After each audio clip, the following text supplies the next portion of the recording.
Matrix is a system, Neo. That system is our enemy.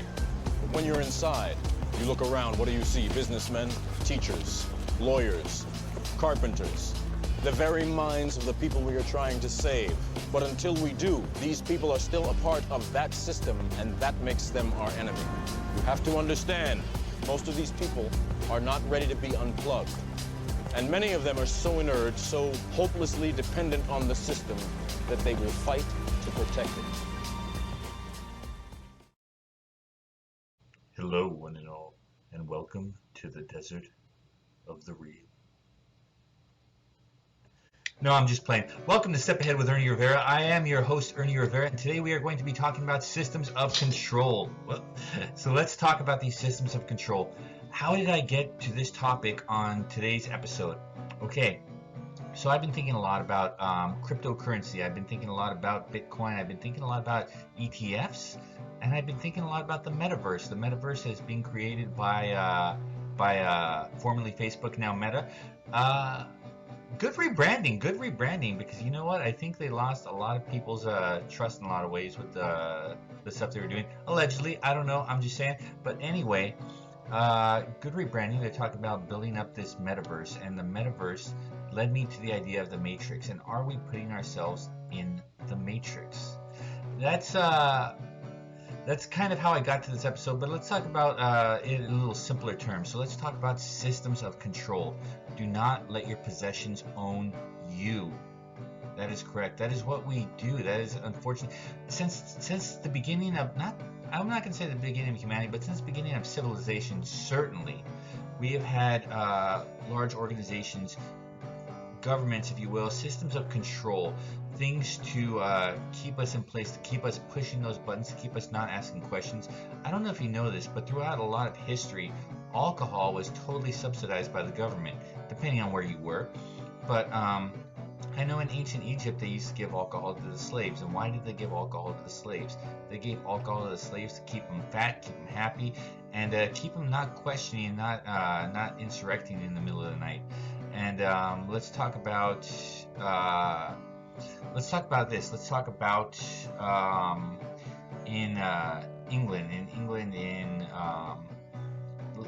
I'm not sure if it's the Elizabethan era or when exactly it started, but what I know is this. Have you ever wondered why their places are called like the Nag and Hog, or the Boar and Steer, or whatever they're called? They're always called these animal names usually, and the reason for that is because at the time so many people were illiterate that they could not locate a place based on the name of the sign. So what did they have? They had pictures of the animals on the outside of these pubs, right? And they had pictures of animals on the outside of the pub, so they knew which pub to go to. And unless I'm wrong, I could be wrong, but I don't think I'm wrong on this one. A lot of it was subsidized by the royals. You know, they gave them money so that they can get cheap beer, so that they can keep on doing what they're doing, so that they can not think about overthrowing anyone, and so they can keep on doing their work and doing their work and doing their work to the best of their abilities. And we're stuck in that system. Today is not a lot different. It's maybe we're not all hooked on alcohol, although a lot has happened over this epidemic, but that's not what I'm talking about. What I'm saying is maybe your alcohol is cigarettes, maybe your alcohol is Netflix, maybe your alcohol is one of these boxing services. You know, they send you a box a month with whatever goods. The point is, don't let your possessions own you. Do not become a slave to your possessions. That is correct. That is what I'm saying here today. So often do we do it. What did they say in Fight Club? They said something along the lines of, we are working jobs that we hate so that we can buy shit that we don't need.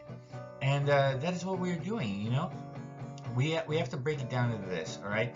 Are we filling our lives with possessions to fill the boredom, or are we taking our assets and are we trying to build something so that we no longer have to participate in their system?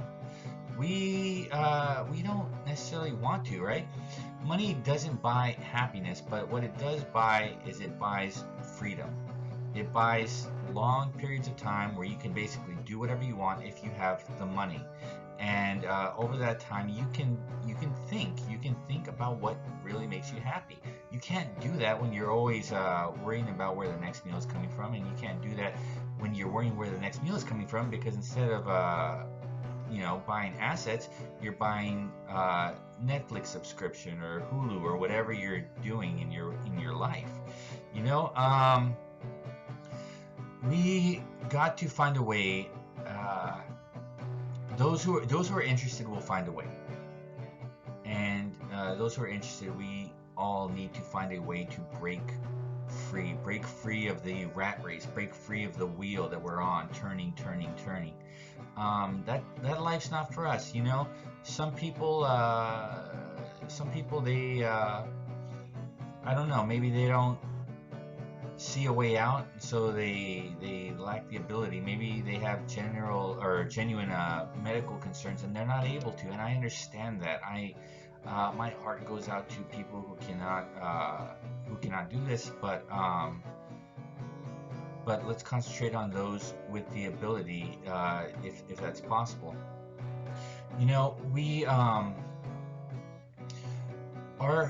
our job for our friends, for our family, for all our people, we got to keep investing. And why do we invest? We invest because when you do this, you are letting your money work for you. You are letting the money make money. You are letting the money have little money babies. And then you have more free time. You have more free time for your family. You have more free time for yourself to think about what you really want to be doing in this life. And that is the goal.